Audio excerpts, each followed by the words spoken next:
Our show with a developing story. Our senior insider Shams Charania reported early this morning that Giannis Antetokounmpo expressed questions about the Bucks' ability to truly contend over the summer to his front office. Now, Shams also reported that as the two sides discussed a path forward, it became clear that there was another place that Giannis wanted to play outside of Milwaukee, and that was the New York Knicks. So Shams is here alongside our front office insider Bobby Marks. Shams, let's get into the details here. Just how serious were these talks between the New York Knicks and Milwaukee Bucks? Malika, they were serious simply for the facts that sources told me that the New York Knicks emerged as the team in August that Giannis Antetokounmpo wanted to play for if he were to be traded outside of Milwaukee, if these two sides could reach agreement on a deal. And so the Bucks also picked up that phone call that the Knicks made. And I was told essentially from one source that this was an exclusive negotiating window that the Knicks had over multiple weeks in August. Leon Rose, the Knicks president, called John Horst,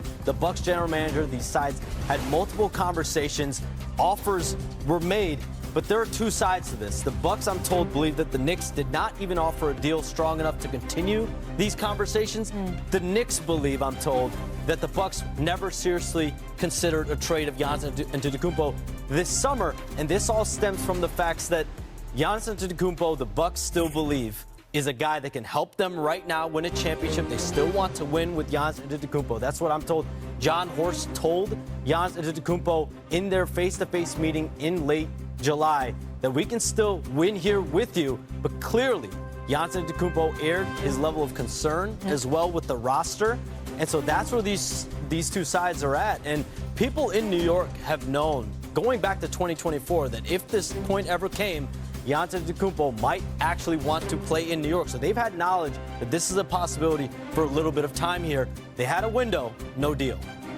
I think we're about to get to a moment of truth, and I think we've got basically a one-year timeline when you look at the future of Giannis in Milwaukee here. Yeah. Here's a player, if we fast forward to next summer, is extension eligible. And that is going to show a lot of us what his commitment to the Milwaukee Bucks is going to be. Because we know that 4-year, $275 million extension is going to be there next summer. And if he doesn't sign that extension, or maybe if this team struggles during the course of this year, that Milwaukee front office is going to have to make a decision before Giannis comes to them and forces their hand. Well, and something that Shams laid out in his story is that Giannis signed an extension with the Bucks in 2021. He signed another extension with the Bucks in 2023. But is the window closed here? We're heading into training camp. Giannis has just joined this team in Milwaukee. He said when he got there, he told reporters meeting with them in person for the first time, he's excited about the youth of this group. Is there still a pathway? So for the Knicks exclusive window, that window has shut. When we talk about windows, let's shut that window, because if this ever comes about where Giannis Antetokounmpo going into the season, he's going to start considering his best external options, that window with the Knicks has closed. So you look around the league and he's going to continue, I'm told, to keep his options open and see how does the Bucks season start. The first quarter of the year is going to be very, very important. Stakeholders within the Bucks organization know this is somewhat of a make or break season for them. And his agent, Alex Terrazas at Octagon, he's been fielding rampant interest in Giannis since the May draft combine. He's going to be at the center of fielding and navigating this situation if it plays out into this season. Giannis, we know, when the year begins, he's going to be focused. His numbers are going to skyrocket this year with the burden that he's going to have. But it's going to come down to wins and losses. John Horst and the Bucks, they believe this is a championship quality roster. There's been some questions Giannis has raised. Results will show themselves. And John Horst and Wes Edens is who you were just seeing on your screen right there, some of the Bucks brass and decision makers. As we say hello to our brass, Brian Windhorst and NBA champ Kendrick Perkins joining us here with a little bit more reaction to Shams' reporting. Brian, how are folks around the league digesting the idea that Giannis may be at some point available depending on this first quarter, right? So that puts us at about December. Yeah, there's been an expectation for quite some time that Giannis's days in Milwaukee, one way or another, are numbered. Whether that was going to happen this year, whether it's going to happen potentially during this season, or whether it could happen next summer, as Bobby laid out there. And when you get to situations like this, I find it very useful to focus on actions over words. Let's look at the actions of the parties that we have discussed here. The Milwaukee Bucks waived and stretched Damian Lillard. That cost them $100 million in dead money on their books. Then they spent an additional $100 million to sign Miles Turner this summer. Those are not the actions of a team that is about to trade the best player they've had since Kareem Abdul-Jabbar, okay? Then you look at the New York Knicks. Obviously, they knew it was possible that Giannis would be available, and we saw some teams this summer potentially hold back on moves with the idea that Giannis could be available. So the idea that you wouldn't be prepared for this kind of phone call, I don't think is true. And despite knowing that, the Knicks went ahead and extended Mikal Bridges, which significantly limited their ability to make a major trade. Again, that action indicates that they didn't think they were in position to make this type of trade right now. And let's go to Giannis. If you want to be traded as a star player that makes over $50 million a year in the apron era, especially if you have a small selection of teams that you want to be traded to, you do not ask for a trade or discuss a trade in August. Those discussions happen before the NBA offseason begins.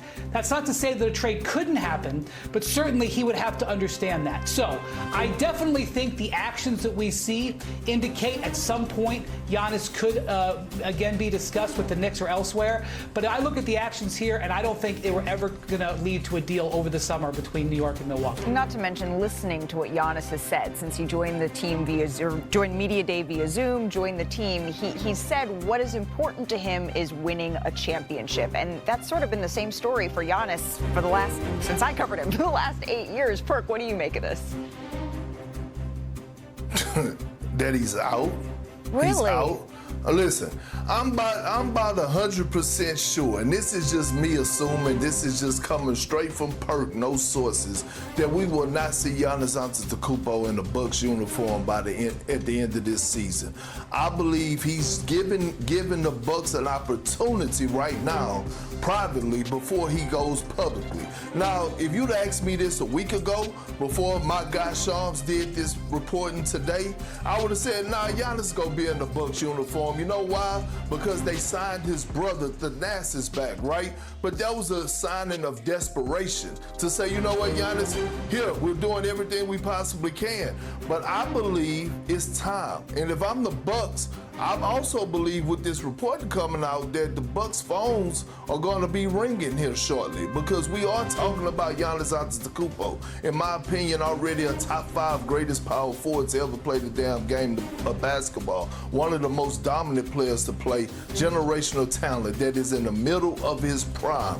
The phone is ringing. I do not expect Giannis Antetokounmpo to be in the Milwaukee Bucks uniform